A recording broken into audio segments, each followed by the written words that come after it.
धीरे धीरे देव पावन कथा का समय का विशेष ध्यान रखें।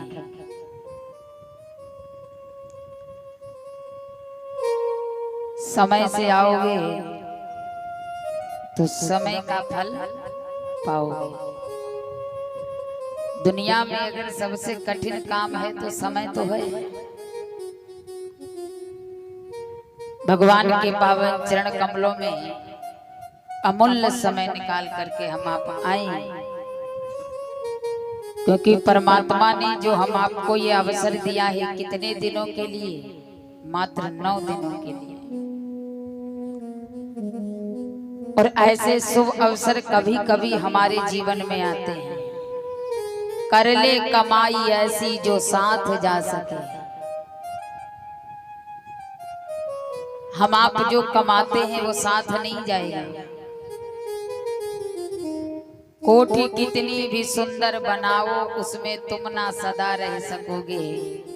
और भैया सुख के करो लाख साधन, बिन भजन दुख हमेशा सहोगे। चाहे जितना कमाए,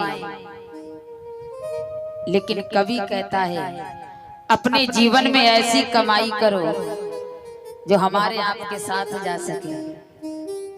और साथ क्या जाएगा? यही तो साथ जाएगा जो हम आप कर रहे हैं। भगवान के यहाँ जब हम आप जाएंगे, भगवान कहेंगे बेटा तुझे मनुष्य बनाया है तो तूने अपने जीवन में क्या क्या किया। तो कह सकते हैं प्रभु कम से कम नहीं, जैसे कमाई का दशमांश दान किया है और समय का भी दशमांश तुम्हारे चरण कमलों में दान किया है। तो इसलिए जो भगवान ने ये शुभ अवसर दिया है कि मिलती है प्रभु कथा कि मिलती है प्रभु कथा की संगत कभी कभी। मिलती है प्रभु कथा की संगत कभी कभी।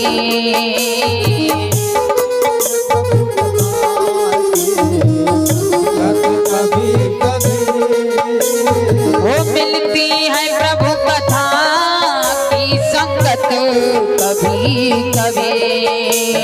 मिलती है प्रभु कथा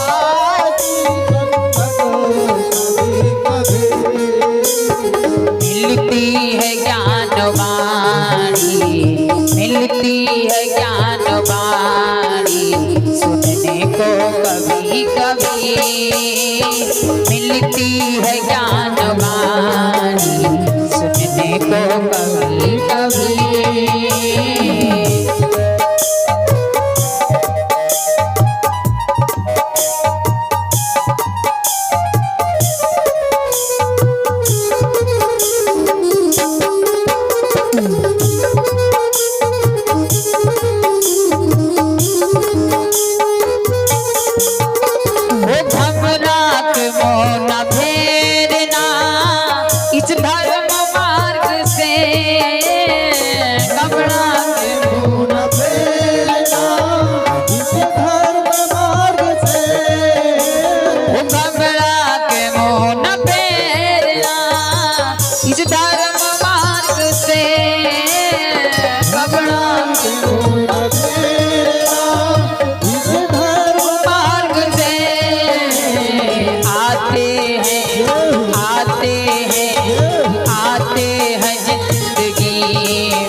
क्षण कभी कभी आते हैं जिंदगी में, ये क्षण कभी कभी वो आते हैं जिंदगी में। ये क्षण कभी कभी आते हैं जिंदगी में, ये क्षण कभी कभी।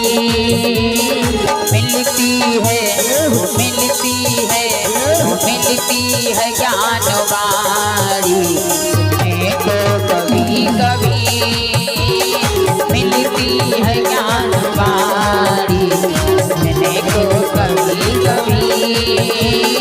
मिलती है ज्ञान वाणी सुनने को कभी कभी। मिलती है प्रभु कथा की संगत कभी कभी, मिलती है ज्ञान वाणी सुनने को कभी कभी। बाकी तो संसार के जितने कार्य हैं रोज भगवान अवसर देता है नए नए उत्सव का, लेकिन अपने चरण कमलों में भगवान जब बुलाता है, जब हमारी आपकी किस्मत बढ़िया बन जाती है, कभी भी धर्म का कार्य आए तो पीछे ना हटना, घबरा के मुंह ना फेरना। इस धर्म मार्ग से आते हैं जिंदगी में ये क्षण कभी कभी, ये जिंदगी में कभी कभी विधाता अवसर देता है। तो समय का विशेष ध्यान रखें, समय से भगवान की पावन कथा में पधारें।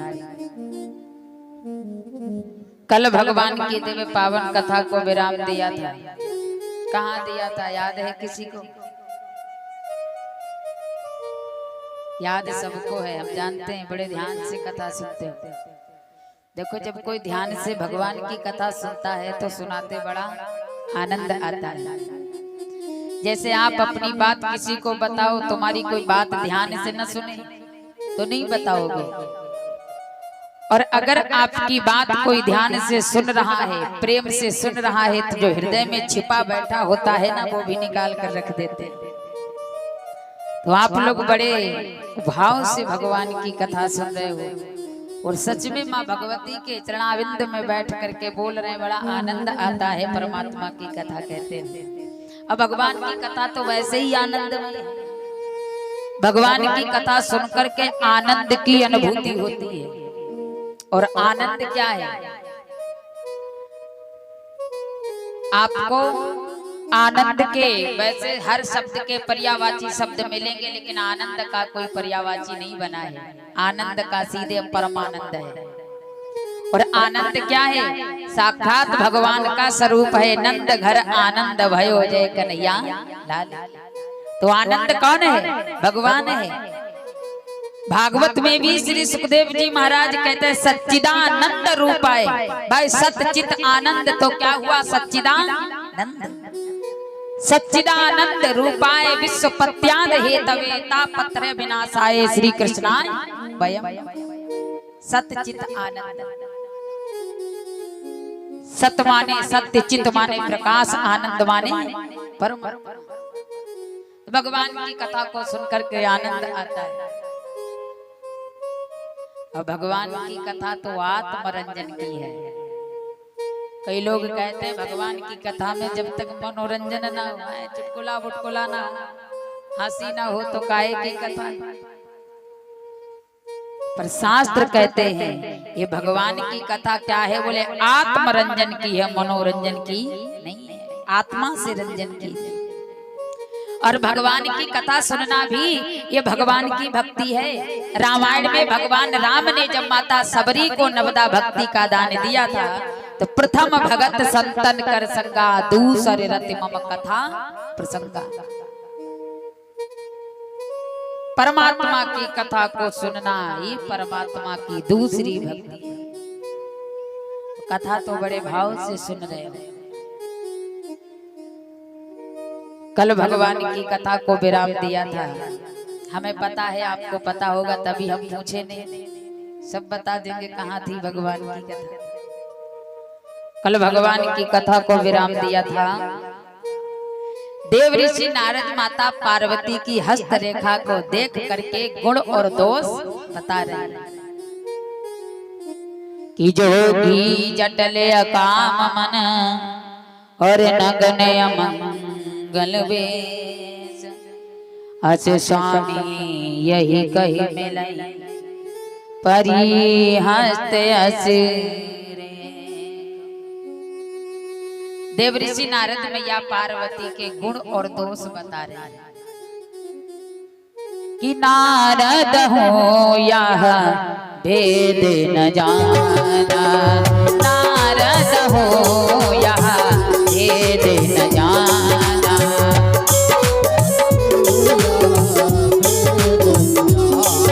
ओ नारद हो यह भेद न जाना, नारद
आज जैसे ही देवऋषि नारद ने कहा राज हिमांचल से बोले राजन, अभी तक मैंने तुम्हारी कन्या के अंदर जितने गुण थे उनका बखान किया, अब दो चार अवगुण सुनो। और अवगुण ऐसा बता दिया कि राजा हिमांचल हाथ जोड़ करके बड़े सोच में बैठ गए। महाराज कोई उपाय हो तो बता दो। उर्धर धीर कयहु गिरराऊ, कयहु नाथ का करई पाऊ। इसका उपाय क्या करें जिससे हमारी पार्वती को ऐसा दूल्हा न मिले। और कोई भी पिता होगा, जब पिता जानता है दूल्हा अच्छा होता है तभी अपनी बेटी का विवाह करता है। और नारद विवाह से पहले ही सब बखान करने लगे, जो कि जटल अकाम मन नगन अमंगल वेश। महाराज ऐसे के साथ हम कैसे अपनी बिटिया पार्वती का विवाह कर दें। महाराज आप त्रिकालदर्शी हो, आप कुछ उपाय हो तो बता दो, मैं सब उपाय करने के लिए तैयार हूं। देवऋषि नारद कहने लगे, जो किस्मत में लिखा होता है उसका उपाय कहीं नहीं होता है। तुम्हारी बेटी पार्वती के किस्मत में ही लिखा है। कहे मुनीस हिमवंत सुन जो विद लिखा लीलार, देव धनुज नर नाग मुनि कोउन मेटन हार। देवता भी आ जाएं, कोई भी नहीं मेट सकता, क्योंकि इनको तो वही मिलेंगे, कौन? भोलेनाथ मिलेंगे। अब राजा हिमांचल तो बड़े दुखी, पर पार्वती मैया बड़ी प्रसन्न है कि विधाता ने हमारी सुन ली, भोलेनाथ के चरणों में फिर हमको भेज दिया। ये विधाता, अगर मेरे पिता कहें तो संसार में कोई उपाय न निकले जो हम भगवान शिव से दूर रहे, हमें भगवान शिव मिल जाए। देवऋषि नारद कहते, राजा इस संसार में सर्वगुण संपन्न कोई नहीं है। अगर किसी के अंदर 10 अवगुण हैं तो एक गुण जरूर होगा, और अगर 10 गुण हैं तो एक अवगुण जरूर होगा। इसलिए राजा आपकी कन्या सब लक्षण संपन्न कुमारी, सब लक्षणों से परिपूर्ण है। बस एक ही कमी तो है, जो जीवन साथी है वही तो ऐसा मिलेगा। राजा कहने लगे, यही तो दिक्कत है महाराज, जिसके साथ मेरी बेटी पार्वती अपना पूरा जीवन बिताएगी, ना उसके पास खाने का अन्न, ना उसके पास पहनने के लिए वस्त्र, ना उसके पास रहने के लिए ठिकाना। अरे पार्वती का जब विवाह होगा तो कहाँ रहेगी पार्वती? नारद जी ने कहा, जहाँ भोलेनाथ रहे वहाँ पार्वती रहे। भोलेनाथ तो शमशान में रहते तो पार्वती को भी शमशान में रहना पड़ेगा। देवऋषि नारद हाथ जोड़ करके कहने लगे कि जो विवाह हो शंकर सन होई, जो विवाह हो शंकर सन होई।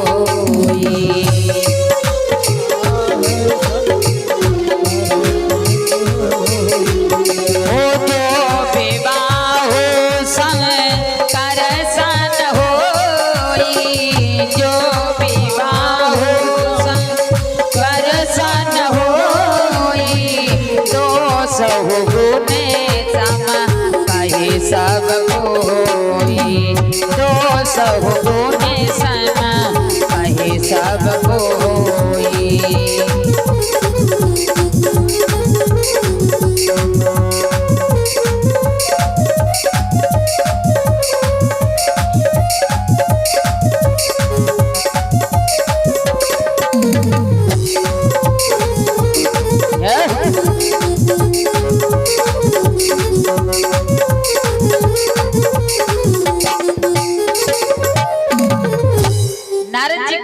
राजन, वैसे तो तुम्हारी कन्या के अंदर अवगुण है, लेकिन जो विवाह शंकर सन होई 200 गुण सम कहे सब कोई। अगर विवाह तुम्हारी कन्या का शंकर के साथ हो गया तो जितने भी दोष हैं वो सब मिट जाएंगे। 200 गुण सम कहे सब कोई। अगर अवगुण भी है फिर भी तुम्हारी कन्या का विवाह होगा तो तुम्हारी कन्या स्वयं गुणवान हो जाएगी। राजा ने कहा ऐसा क्यों? बोले समरथ कऊ नहीं दोष गुसाई रब पावक सुरसर की नाई। जो सामर्थ्यवान होता है उसे कोई दोष नहीं है, और भगवान भोलेनाथ में संसार के समस्त दोष हैं। भोलेनाथ के अंदर संसार के समस्त अवगुण हैं। लेकिन नारद जी कहते हैं राजन, भगवान भोलेनाथ के अंदर समस्त दोष हैं लेकिन सामर्थ्यवान है। अच्छा, जो सामर्थ्यवान होता है ना उसके अंदर कोई दोष नहीं होता है, और दोष होता भी है तो लोग देखकर अनदेखा कर देते, क्यों? वो सामर्थ्यवान है। अब भगवान भोलेनाथ कौन है? सामर्थ्यवान है कि जो विवाह शंकर सन होई दोष गुण सम कहे सम को। जितने दोष हैं वो सब मिट जाएंगे। नारद जी कहते हैं राजा, एक बात ध्यान में रखना, पार्वती का विवाह हो गया, जितने अवगुण हैं सब मिट जाएंगे, क्योंकि संगति का असर बहुत बड़ा होता है। अगर पार्वती ने शंकर को पा लिया तो समस्त अवगुण मिट जाएंगे। जैसे पानी किस भाव बिकता है और दूध किस भाव बिकता है। जितने में दूध बिकता है उससे आधे में पानी बिकता है, लेकिन वही पानी जब दूध में मिला दो तो जिस भाव दूध बिकता है उसी भाव पानी भी बिक जाता है। इसलिए महाराज आप ये चिंता हृदय से निकाल दो और अपनी बेटी का विवाह भगवान भोलेनाथ के साथ कर। राजा हिमाचल बड़े दुखी हुए, रो रहे हैं, हे नारद जी हमने तुम्हारा क्या बिगाड़ा था जो आप हमारे घर आकर के एक नई चिंता बिठा करके जा रहे हैं। अरे हमसे दान ले लो, हीरा जवाहरात ले लो, सब कुछ ले लो, लेकिन हमारी कन्या की किस्मत बदल दो। हाथ जोड़े बैठे। तब तक राजा कहने लगे आप सर्वस्व मुझसे ले लो। देवऋषि नारद कहने लगे मुझे कुछ नहीं चाहिए, अभी तो मैंने दूल्हा बताया है कि भोलेनाथ होंगे, अभी आगे सुनो, आगे और बाकी है। अब राजा दोनों हाथ जोड़ करके बैठे, महाराज अब आगे क्या बाकी है? बोले इसकी हस्तरेखा कह रही है कि शंकर इसी को जब मिलेंगे, जब जाकर के जंगल में भगवान भोलेनाथ के लिए अखंड तप करेंगे, और तप यदि सफल हुआ तो भोलेनाथ मिलेंगे, तप नहीं सफल हुआ तो भोलेनाथ नहीं मिलेंगे। अब तो राजा को एक दूसरी चिंता हो गई। विचार करने लगे, छोटी सी पार्वती कैसे जाएगी तप करने? नारद जी से कहा, हे नारद जी तुम्हारा ज्ञान मिट गया क्या? अरे हमारी पुत्री पार्वती की तरफ देखो, जिसने अभी अपने हाथों से ठीक से भोजन करना नहीं सीखा, जो ठीक से चल नहीं पा रही है, और उस बेटी को मैं जंगल में जाकर के उस भोलेनाथ के लिए, जिसके पास न रहने का ठिकाना है, न खाने के लिए अन्न, न पीने के लिए जल है, उसके लिए हम अपनी बेटी को जंगल भेजें? अरे लाज आनी चाहिए नारद जी, इतनी छोटी सी अवस्था में भगवान का भजन करना क्या सरल बात है? नारद जी को हंसी आ गई।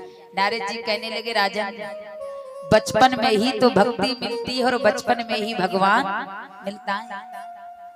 ध्रुव महाराज को देखो, 5 वर्ष की अवस्था में भगवान की गोद में जा बैठे, और हम आप जब 50 वर्ष की अवस्था में पहुंच जाते हैं तो भगवान का सानिध्य नहीं मिल पाता है। मीरा को देखिए, साधु संग बैठ बैठ लोक लाज खोई, अब तो बात फैल गई जान सब कोई, मेरो तो गिरधर गोपाल दूसरो न कोई। बचपन में ही तो भगवान मिले, क्योंकि बचपन खिला हुआ फूल होता है, और ठाकुर महाराज को भगवान को खिला फूल चाहिए कि मुरझाया फूल चाहिए? भगवान कहता है अगर चढ़ाना है तो खिले हुए फूल को चढ़ाओ, और बचपन खिला हुआ होता है और बुढ़ापा मुरझाया हुआ होता है। भगवान कहते हैं बचपन में भगवान सबसे ज्यादा सुनते हैं, और बचपन में की हुई भक्ति बुढ़ापे तक काम आती है। कहा जाता है बचपन जिसका बिगड़ जाता है तो बुढ़ापा भी कभी सुधर नहीं पाता है, और जिसका बचपन बढ़िया हो गया समझो उसका बुढ़ापा भी बढ़िया हो गया। बचपन एक कच्चा घड़ा होता है। नारद जी समझा रहे हैं राजन, बचपन एक कच्चा घड़ा होता है।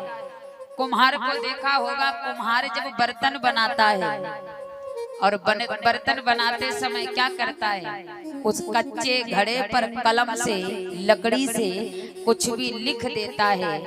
कुम्हार जब घड़े को पकाता है तो लिखा हुआ मिटता नहीं है। ऐसे ही बचपन होता है। बचपन में की हुई भक्ति, बचपन में दिए हुए संस्कार, बचपन में दी हुई सीख बुढ़ापे तक काम आती है। और राजा, तुम कहते हो तुम्हारी छोटी सी पुत्री है, जंगल में जाएगी, इसको कष्ट होगा। अरे जीवन में जब तक संघर्ष नहीं होगा तब तक भगवान नहीं मिलेगा। सोना देखा है, सोना हर व्यक्ति की इच्छा होती है कि हम सोना पहने, हम चमके। सोना चमकता है, चाहे जितना पुराना हो जाए, लेकिन सोने की कभी चमक नहीं जाती है। पर उस सोने से पूछो, भैया तुमने अपने आप को कब चमकाया? तो सोना कहता है, जलती हुई आग में मुझे तपाया गया तो संसार में भगवान ने मुझे चमकाया है। सोना होता है, सोने को आग में तपाओ तब सोना चमकता है। गुलाब के फूल को देखो, गुलाब का फूल देखने में कितना सुंदर लगता है। हे प्रभु, हम भी गुलाब होते, ठाकुर जी के चरणों में चढ़ाए जाते। पर उस गुलाब से पूछो, हे गुलाब तू संसार में कब आकर के खिला है? तू इतना सुंदर कब दिखा है? तो कवि कहता है कि फूल से जा कर के पूछो छाई है कितनी बहार, कि फूल से जा कर के पूछो छाई है कितनी बहार, और रात्रि भर कांटों पे सोया डाल पर आने के बाद। कांटों के बीच में गुलाब को सोना पड़ा, तब बेचारा प्रातः काल हमारे आपके सामने खिला। भगवान की भक्ति करोगे तो हजार कष्ट आएंगे। अच्छा, कहीं कथा करने जाते हैं तो लोग हमसे प्रश्न करते हैं कि एक बात बताओ, जो ज्यादा भगवान की भक्ति करता है उसको इतने कष्ट क्यों मिलते हैं? ये बिल्कुल 101% सत्य है। भगवान की तरफ जितना बढ़ोगे, भगवान से दूर रहोगे, आनंद ही आनंद है, कहना है। और भगवान के निकट जितना बढ़ोगे, पग पग पर दुख ही दुख मिलेगा। काहे को भगवान दुख देता है अपने भक्त को? काहे तड़पाता है भगवान अपने भक्त को?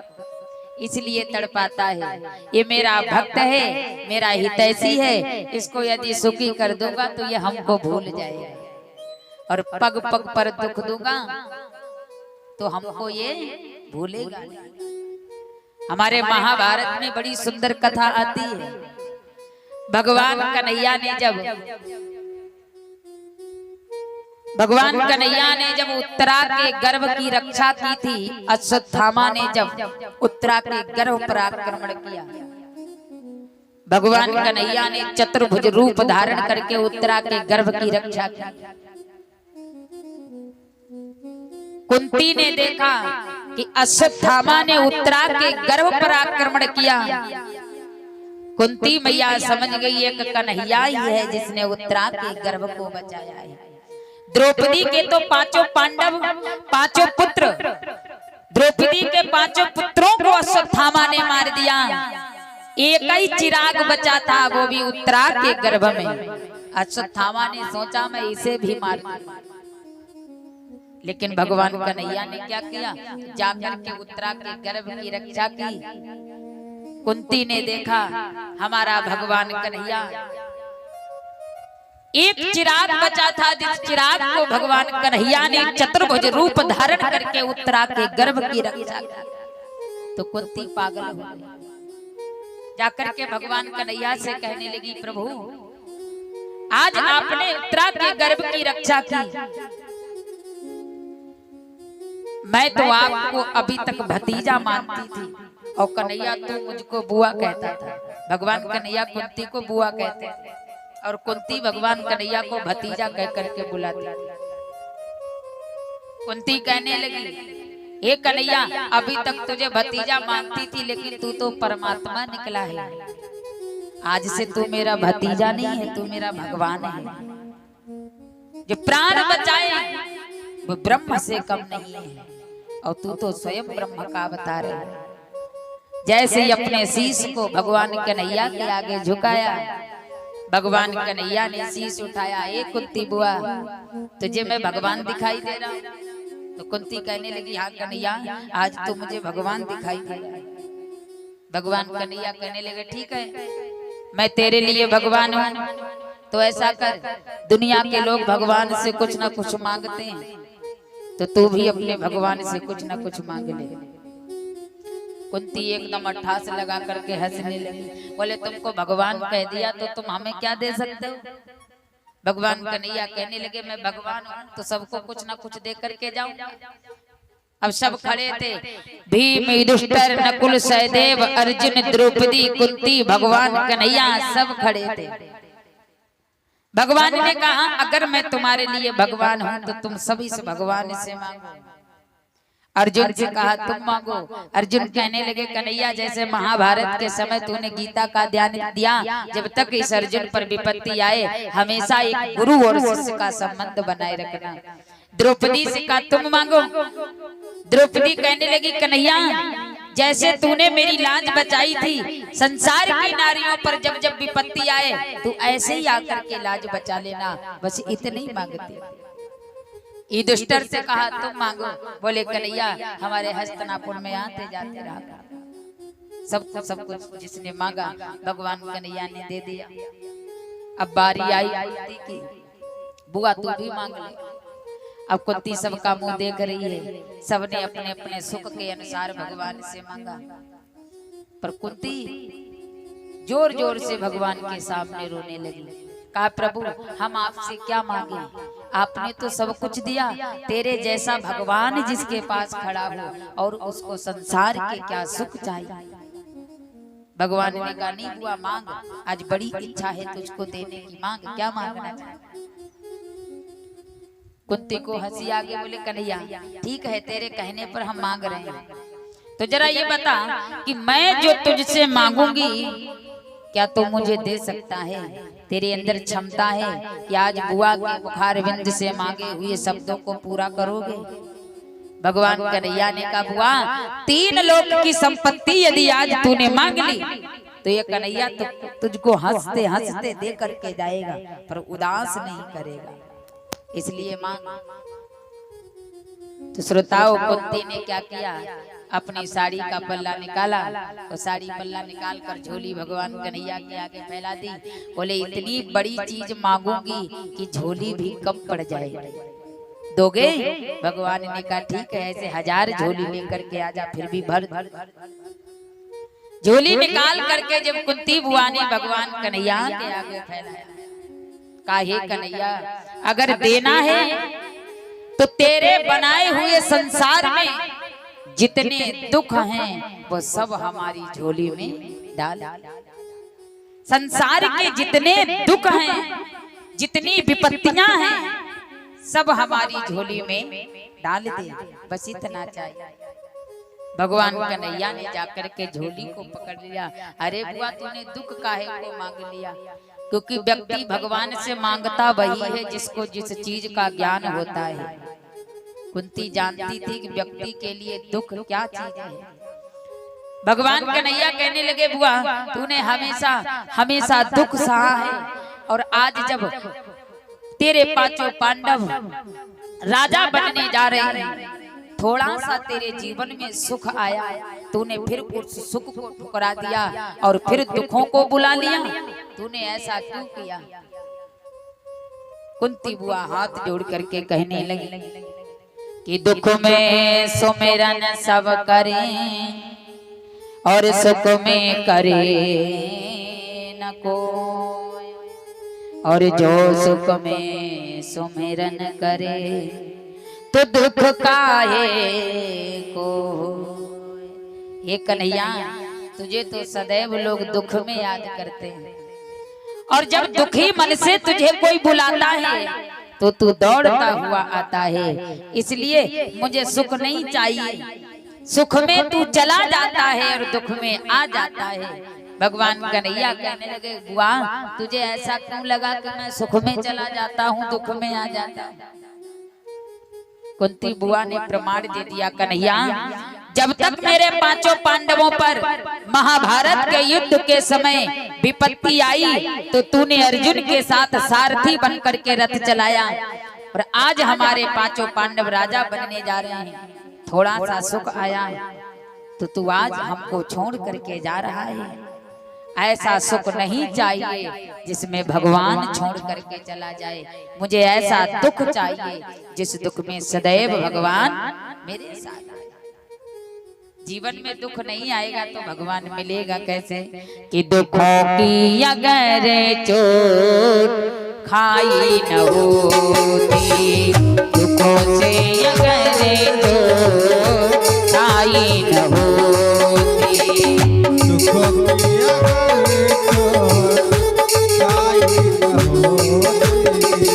दुखों से अगर चोट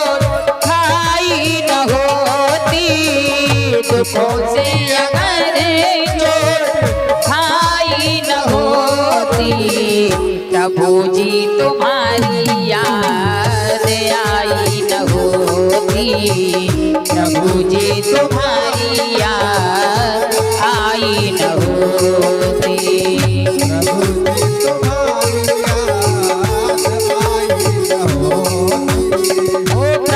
जी तुम्हारी याद आई न होती, प्रभु जी तुम्हारी याद आई न होती, प्रभु जी तुम्हारी याद आई न होती, दुखों से अगर चोट खाई न होती, दुखों से अगर चोट खाई न होती, दुखों से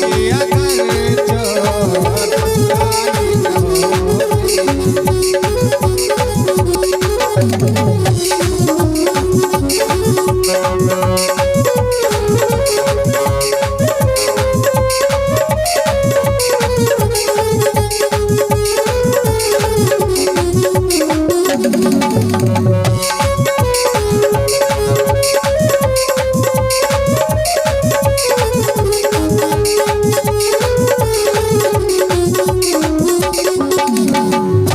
खाई